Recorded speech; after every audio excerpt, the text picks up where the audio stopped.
Right, this is a quick walk around video for a Honda Civic. This is a 1.8 EX top of the range car. You can see there 57 registered. This car's only done 32,000 miles. It's a lovely low mileage car and in a condition to match. Around the front of the car here, all the lenses there you can see completely free of condensation. There's no cracks in them at all.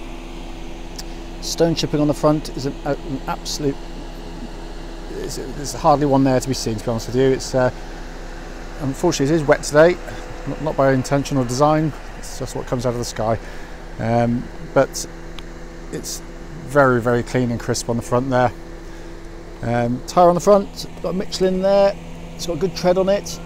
Alloy generally very good, just a tiniest little bit of curbing just on the outside, you can just see there, just caught it a couple of times, but generally in good order. Flanks of the car very clean and crisp, wing mirror housing and repeater completely undamaged. I can't remember seeing a single dimple dent on this side of the car, but I'll just squat down a second just to see just how smooth that is, but I'm pretty sure it's pretty much mirror smooth. There's nothing on there at all. Rear Michelin tyres got tons and tons of tread. Alloy on that one is completely unmarked, can't see anything on there at all. Actually no, there's a tiny bit on one of the spokes, to be honest with you, but it's very, very small. Here in the back of the car, again, I can't really see any marks there at all.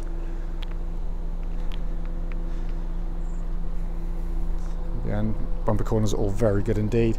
Squat down on this side as well, and again, as with the other side, just absolutely mirror smooth. It really is in fantastic condition, you know, as you'd expect given the mileage of the car, clearly. Another Michelin tyre, again, loads of tread on it. Alloy absolutely superb, just the one tiny bit being caught just there. But generally very good. And then the flanks of the car, really, really clean and crisp, more akin to a cast iron, so much newer than this. And then finally, tons of tread on it, not a Michelin this time, must be changed recently. Alloy generally good, but again, just a little bit of curbing just on the outside of it. But basically we look at the car in very, very good condition. Just a couple of marks on the alloys, but very small indeed. But paintwork in superb order.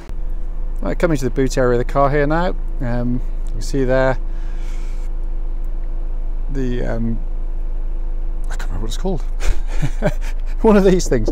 Anyway, they'll come to me in a minute. Goodness me, I'm getting old. All intact. The fabric in the back here, the boot area, is absolutely superb condition.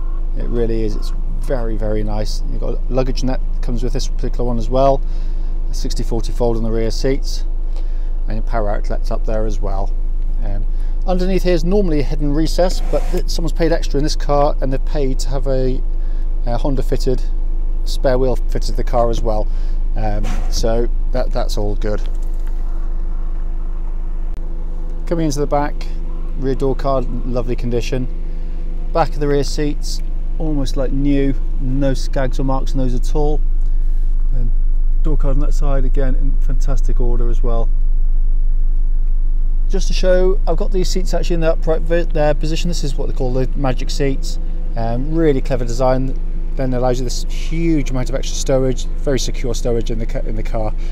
Very popular for people who've got sort of expensive mountain bikes and that kind of thing. Drop them down, literally just pull the lever up here and push. It's beautifully, beautifully engineered, as you'd expect from a Honda. And the rear seats there, you can see, absolutely super condition. And the amount of legroom there is absolutely, you know, it's completely class leading. So coming to the front of the car now, again, all in nice order. Sill area is all very good. Driver's seat, as you'd expect, given such a low mileage, and lovely, lovely condition. Remember what that thing in the back is called, a parcel shelf, of course, there we are. But never mind. Again, front passenger seat, all in really, really, really lovely condition, and door card on that side, absolutely super. Okay, so inside the car now, I'm just going to pan around the dashboard. I mean, basically the dashboard looks pretty much like brand new. I can't see a mark on it. The plastics are in superb condition. Obviously EX spec, so you can see this big rotary knob with the controls there for climate and audio, etc. And a fully operational sat-nav system, as you can see there as well. But all the switches, all the switch gear in absolutely stunning condition. It really is. And kept in really fantastic condition. Every switch, all the controls work beautifully. Let's pan across here, dashboard there as you can see. Just pan in there. So 32,462 miles. There's no warning lights on the dashboard, just the low fuel light there. But it really, really is in truly superb condition. Finally, just to show you, full set of original lock and wheel nuts for the car and the original owner's manual pack with the owner's manual in there and intact. What should follow now will be a brief road test of the vehicle. Right, this is a road test video for a Honda Civic. It's a 1.8 EX car. The car's registered LB57LZR. And the mileage at the start of this brief road test is a wonderfully low 32,455 miles. The reason we do the road test, as I say in all of them, is basically we're selling now to customers all over the place, all over Europe, certainly all over the UK, and we just want people to see the cars in operation prior to coming to us. So if there's anything that I need to relay back to you on the road test, I can do so. The road tests are also done on exactly the same roads as you'll be driving yourself if you come to look and test drive the vehicle, so it should be very representative of obviously what you should feel yourself. As I always do, I start with the engine on the car and go through the powertrain and various other functions of the vehicle for you. So starting with the engine, you know, clearly with this lower mileage you can expect it to be good, and it doesn't disappoint. It's wonderfully smooth, starts absolutely on the button, you know, virtually silent idle, absolutely rock steady. There's no warning lights on the dashboard as you wouldn't expect, so, and there's nothing, no warning lights relating to anything else either for that matter whilst I'm talking about it. But the engine is incredibly sweet, pulls absolutely beautifully, has a kind of a nice raughty edge to it, which the VTECs tend to have, but it's not raucous, it's civilized. And now it's just that idle, it's just silent, clutch in, clutch out, makes no difference. There's no the engine doesn't hunt in any way, but it's a wonderful engine, more of which in due course later in the video if I get a chance to kind of open it up a bit more. Engine then runs through clutch into the gearbox. Clutch on the car's absolutely silent in operation. There's no squeaks, there's no clicks from the pedal itself.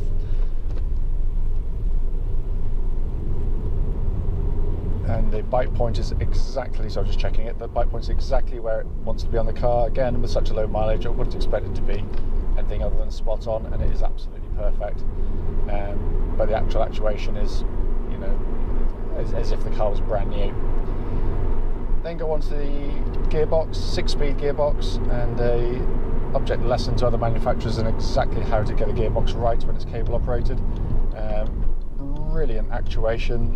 The selection of the gears are just superb. The synchro mesh is beautifully judged, but what is just amazing is the precision that you get from the gear lever itself. When you bear in mind that virtually all modern cars with front wheel drive will have cables from the gear lever into the box itself. Sometimes precision takes the back seat and you end up with kind of a vague wishy-washy gear change, but this just feels like the gear lever's going straight into the gearbox. It's still got a lovely precision to it, which you just don't always get. So I'm just going to zip past this car a second. But you know, it doesn't matter whether you're hustling it along or just going, you know, gently. You know, it's the springing of the gear lever is just, you know, oh, I'm going to change gear now for fun, but you know, hold it against fifth, come back to fourth. It's just so simple. It's brilliant, but it's enjoyable to use. But there's no wear in it. Absolutely nothing at all. It's just superb. So engine, gearbox, clutch, tick them off as absolutely spot on. They really are. Steering of the car tracks absolutely bullet straight. There's no vibrations coming back through the steering wheel of the car at all. It doesn't wander, there's no vagueness, there's no looseness, there's again not a hint of wear in it. and when combined with this brilliant chassis, you end up with a car which is not only smooth and comfortable to drive, but really dynamic, because any turn is with just a minimal amount of steering input, and the chassis goes with it. It all responds as one. Chassis itself rides along really, really nicely. When it goes over a bump, as I'm going to in any second now, let me just go over this one, you'll hear it going over the bump, but you're not going to get any nasty aftershocks like that bump there. What I've not got is any kind of metallic noises underneath, where you might have a little drop link or a suspension strut moving around a little bit due to kind of age and wear, but there's nothing on it. Right, what I'm going to do now, I'm just going to go up a section of road which is notoriously bumpy and horrible. I'm going to accelerate quite hard up through the gears, and then I'm going to brake quite hard as well, so you get to hear the engine operation, and I'm going to slam the brakes on just to check those. So I'm just going to come to a stop and accelerate away.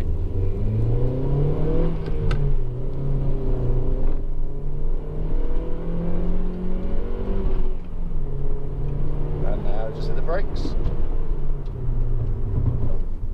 Absolutely superb. So engine pulls like an absolute train. The brakes are rock solid. I can feel the ABS just kicking in slightly. We've got a very greasy road surface here.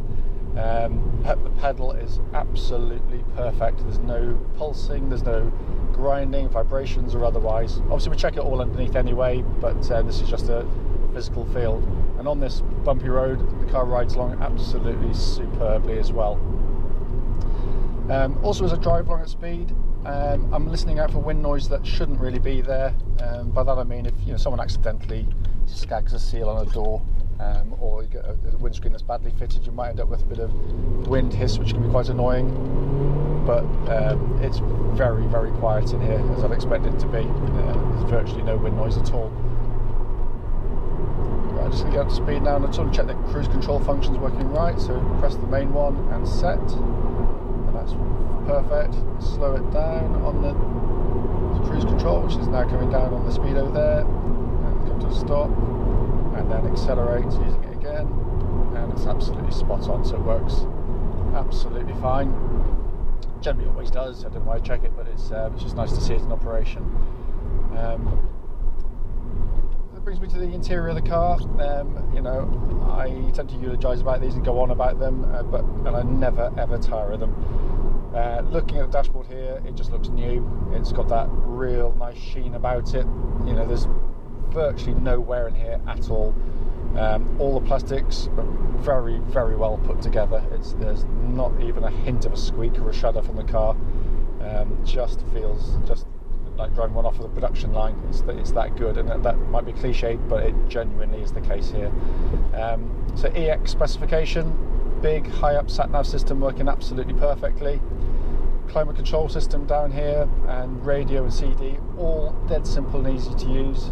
But even this rotary knob for your main controls, it's not like iDrive, so you've got to take your eyes off the road to operate it. It's so simple. Press audio there. You've got radio 2 on, which is rather nice. Then you've got climate control, you can operate from there as well. Climate control can also be operated from these switches here, and then back to map. Air conditioning blows out absolutely ice cold air. It works absolutely perfectly. So pop that on there, and then coming across my favourite part of the dashboard, this kind of 2-tier design.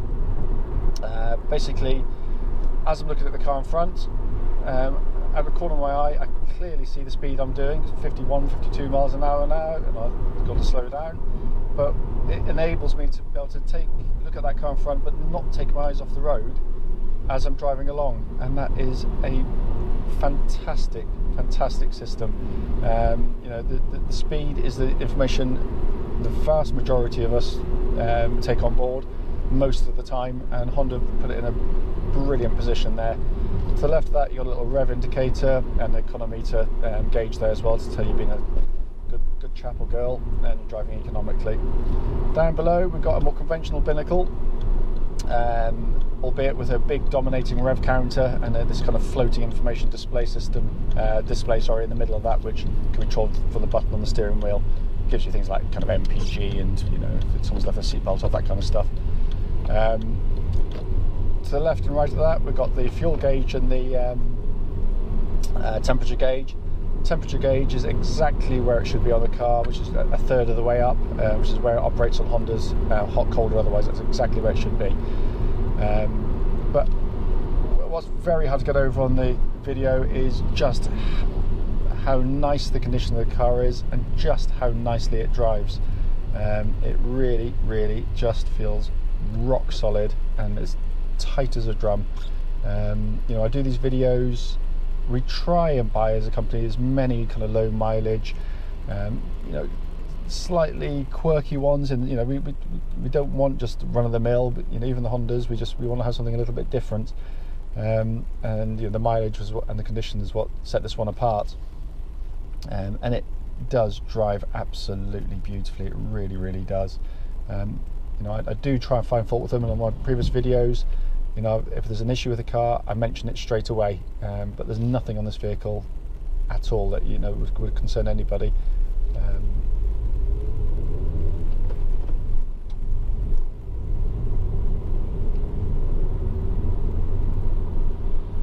Just to come back to the chassis a second, but just before we finish the video, I think it's worth pointing out, because I genuinely believe this is one of the finest cars to drive, especially along roads like this. I'm going to drop back from the car in front deliberately. Up in front is a lolloping, sweeping left-hander, which then follows into a really nasty right-hander, which basically falls away with adverse camber. And it is a pig of a corner for a lot of cars. They lollop about in it, even so-called good cars. This car going a little bit quicker than I should in damp conditions, and here we go. This is the right-hander. It just falls and dips. This car, turn the steering wheel, absolutely, totally, and utterly unfussed. It is a brilliant, brilliant, brilliant chassis, and that to me is a sign of true comfort. You're not falling around inside the car. Soft squidgy rides are great for the pothole surfaces, but they're not so clever when you're going around corners. But anyway, back to the car itself. The point of the video was to give you some feedback. I can hand on heart say the car drives absolutely beautifully. If there's anything I missed out on the video, please don't hesitate, give me a call, and I'll be more than happy to answer any questions you might have about the car.